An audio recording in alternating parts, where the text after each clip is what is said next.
Hi Daryl, welcome to Money in Your Life. Thanks, Chris. Thanks for having me on the show. Daryl, as a financial planner, sitting with Igino before, what do you see as someone in his shoes in terms of coming into retirement? Yeah, okay. Look, I mean, we all work really hard through our lives. Look forward to retirement, to a time when we can maybe spend some more time with our family, or a bit more time on the golf course, or travel, or just relaxing in general. And really the biggest concerns that I see from retirees that I speak to are what they're going to do with their superannuation, whereabouts they're going to invest it, and is it going to last them long enough? Well, Igino sat with me earlier to go through some basic budgeting exercise. So I'd like to introduce you to Igino and allow you to do what you do best each day. Okay, thank you. Hi, Igino. Thanks for coming on the show. My pleasure. Wonderful. Look, in putting a plan together for you, I'd really like to get to know a little bit more about what your expectations are in retirement. So what would you like your retirement to look like, and what type of things are you thinking of doing in retirement? Well, basically at the moment my work involves me travelling, a lot of travelling. Yeah. I'd like to replace that sort of business travel with my wife and I, Margaret, to do some recreational travel. Yeah. You mentioned the golf before, and I want to get back into that. Yeah, okay. And it's basically sustain our current lifestyle without, I suppose, having to get up in the morning and say, well, I've got to be somewhere. Sounds great. It does sound good, doesn't it? Wonderful. Now, are there any big ticket items that you're thinking you might need to purchase between now and when you do retire at all? Well, I think probably the main one will be that we need to look at our two cars and maybe consolidate that to one newer car. Yeah. That'll last us for a few more years, as the current cars have. Yeah. Okay. Excellent. And you were speaking with Chris earlier with your budget. So how much do you think you're going to need each month in retirement? Well, it was a surprise when we did it, because it came out to $9,400 a month is currently what our current expenses are. Okay then. And that does include the travel for business. But Yep. if I then look at that and say, well, we're now travelling for pleasure, so that it would be around that $9,500 a month. Okay. So I mean that's pretty common amongst people to have that sort of income requirement in retirement. A lot of people I see, it's anywhere from $30,000 to $60,000, $70,000. The other things that people usually want to do, similar to yourself, a new car, maybe go on a holiday. So they're all the type of things that we have to factor into a plan when we're building it for clients. So it's a really big thing, retirement. Most people only do it once in their life. Hope so. Hope so, yes. Yeah.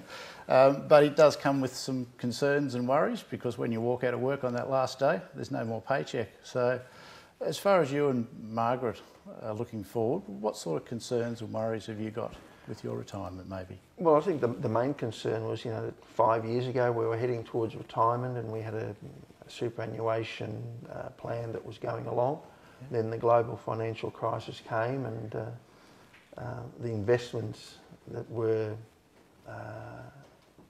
in operation at the time took a nosedive, as we did with a lot of people. Most investments have, yeah. So we now had to reassess what do we need to do, because at 61, retirement hopefully is not that far away. So got a little short window to do something. Yeah. Not sure what.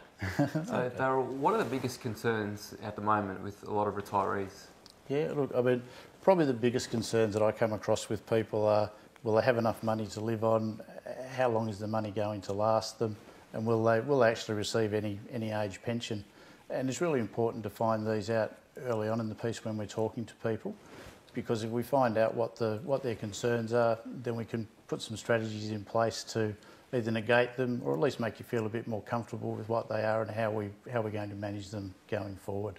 And rules and regulations, Daryl, have things changed, the legalities in terms of the government changing the laws? Look, things are constantly changing with the rules, so that's why it's important to review your plan each year. Yeah. It's not just a case of putting it in place once and that's it, it's set in stone.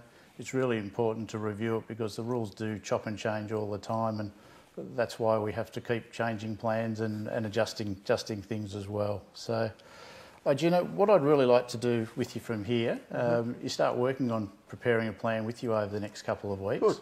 So I'd like to look at your assets and your liabilities. Okay. So what you own and what you owe. Chris is going to work with you on your budget, on your Good. income and your expenses. So hopefully we'll be able to find some savings in there for you, and then we'll be able to beef up your savings plan a little bit. So that'll be the first part of what we do. The next part of what we do is I'd really like to have a look at whereabouts your money's invested.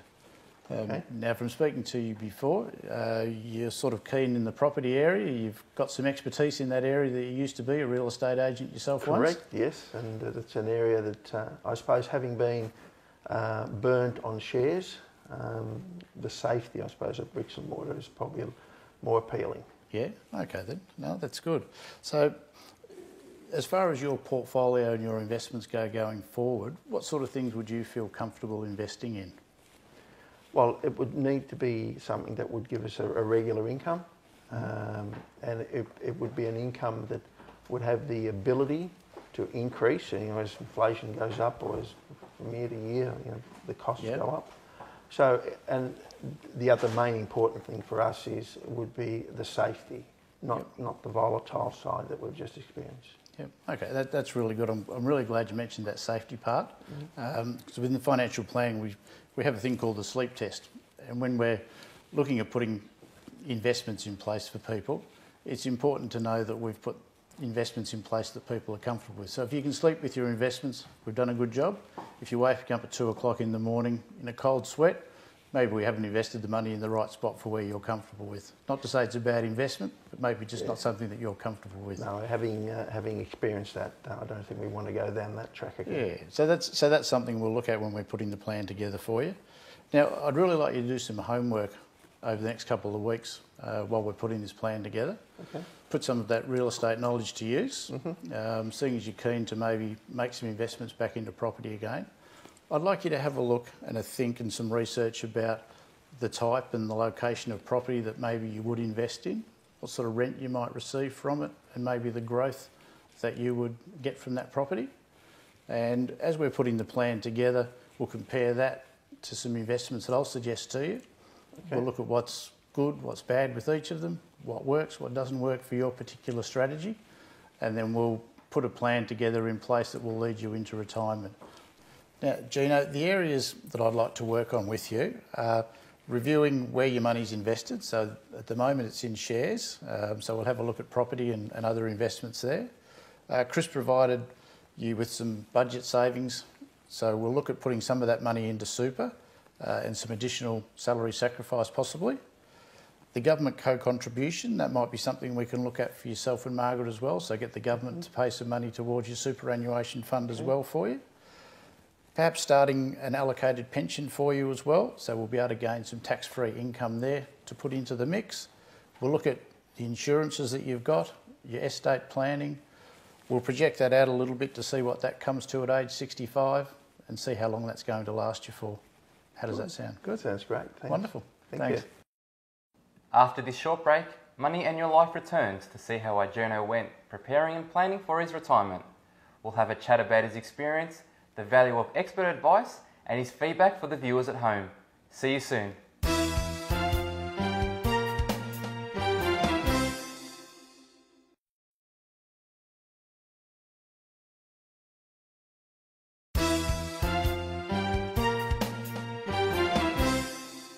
Welcome back to Money and Your Life. We're here again sitting in an orbit home ready to catch up with Jono after first meeting him some time ago. Having had our expert advice and guidance, let's now see how he's gone in terms of his challenges and his transformation. Now, Jono and Daryl, thanks for coming back on the show again. Thank you. It's been some time since we first spoke in your home. Now I'd like to hear a bit more about what's changed in your life since we first met you. Jono? Thanks.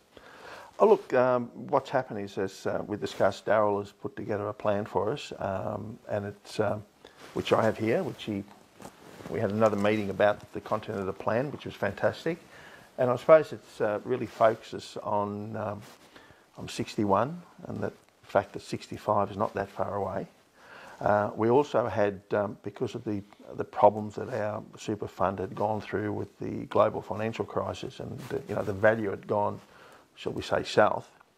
Our attitude was, we'll forget about that, and we'll worry about it when the end comes, and whatever's there's there. But talking with Daryl and going through the plan, there's a couple of things that really stood out. One is that it focused on how much we're actually spending, because we had to give him a complete breakdown of a monthly spend. And that's the budget exercise we went through? That was the budget exercise, yeah, that was good. The other part too was that, okay, well, do we need to spend that much from here going forward? You know, what can we do to maximise the savings? Is that more affordability, what you want to spend? Correct, you know, correct. So that by the time I get to 65, you know, there's, shall we say, we've got a larger pot. And with the plan itself, you know, we sort of looked at investing outside the super fund, but with Daryl's advice and help, he's actually shown us that it would be beneficial to use the super fund as the vehicle for the investment, leave what we have in there and don't touch that, but add to that. And then with the lower tax scales and so on that are applicable, hopefully by the time I'm 65 and ready to retire, there will be a bigger amount in there. Now, Daryl, you obviously spent some time with Agino. What have been things from your perspective, with your experience, that you've highlighted to Agino? Okay, yeah, look, we've met a few times since we've put the plan together, and Agino was really keen to get back into the property market with his investments and maybe take a little bit more control of his self-managed super fund, being a real estate agent. So we set some homework for him on the last time we met, and he's been out, he's had a look at a few different options with properties that he's come back, which he's comfortable with, and he thinks will help him with his retirement income within his super fund. So that's good. So we've put some strategies in place there regarding the properties. Overall, we've put a plan in place for a couple of years with a few different strategies to help him get towards his retirement. His existing investments we had a look at.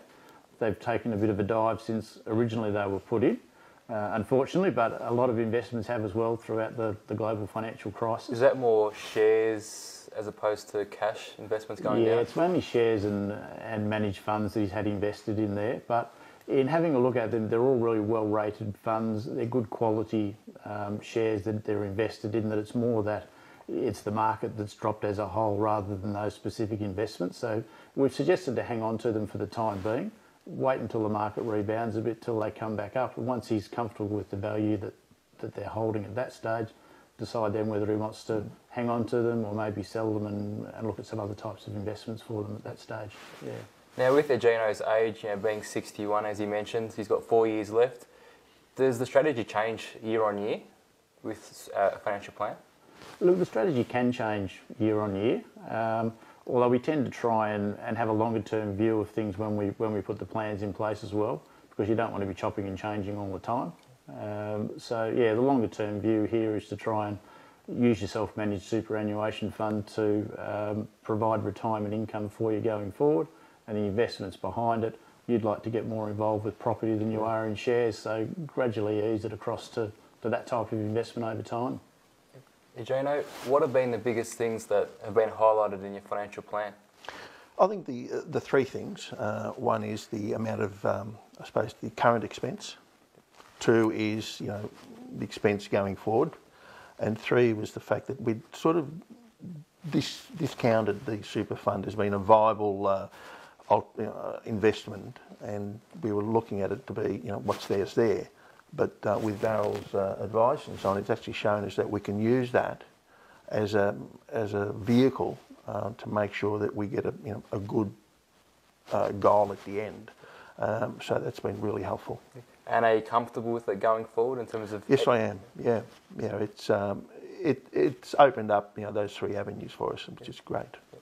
Now, with financial planning, Daryl, any other tips you'd like to provide Agino before we close this episode out? Yeah, look, I mean, with the plan, we also looked at your insurances to make sure that they were enough to cover you and your family if anything happened. Your estate planning, which you've got in order, your wills and powers of attorney. It's really important to review your plan as well. So ideally review it every 6 months, just to make sure you're still comfortable with your investments and your goals and strategies, but if not every 6 months, every 12 months. And certainly for the viewers that are watching, whilst we've put forward some ideas for Agino here, everybody should really go and have a chat to a financial planner if you're thinking of putting some strategies in place. Get it personalised for yourself, get your own plan in place, and, you know, put things back in your hands and take control of your finances. Yeah. Well, that's great, Agino. I hope the tips and your financial future is set now. Thank you. On the basis of this financial plan that's come forward. Yeah, well, it's been a help. Thanks. Daryl, thanks again, and I hope the viewers have learned something Thanks, Chris. from what you've shared with Gino. No worries, thank you. Thank you. Thanks a Gino, lot. on behalf of our sponsors, we'd like to provide you a gift for your time and sharing your story with us. And I appreciate you taking these gifts and taking them with you long term. Thanks. And the gifts are, first of all, the financial plan that Daryl's done for you. We're obviously going to, it's been sponsored by Choice Financial Advice, so that's worth $2,500. Thank you. We've also got a yearly membership of dental care given to us by smile.com.au, and your electricity bill from energyquotes.com.au. They're paying you $250. Great. Thanks. Thanks a lot. At Money and Your Life, we want to share with you the support our sponsors give. To win a grand prize worth in excess of $5,000, visit our website at moneyandyourlife.com.au to find out how you can win this amazing prize. We'll draw the winner at the end of the series. Remember, you can enter the competition each week, giving you more chances to win this prize, but you must stay tuned each week to find out how. That concludes the show this week. For more information about any of our stories, including behind the scenes photos, and to find out more details about any of our experts or sponsors, including the opportunity to personally contact them, please visit the website. Remember, you can also like us on Facebook to win some great prizes and to stay up to date with the show. Well, that's our program for today. We'll be back next week with another real life topic on Money and Your Life. I'm Chris Bondon. See you then.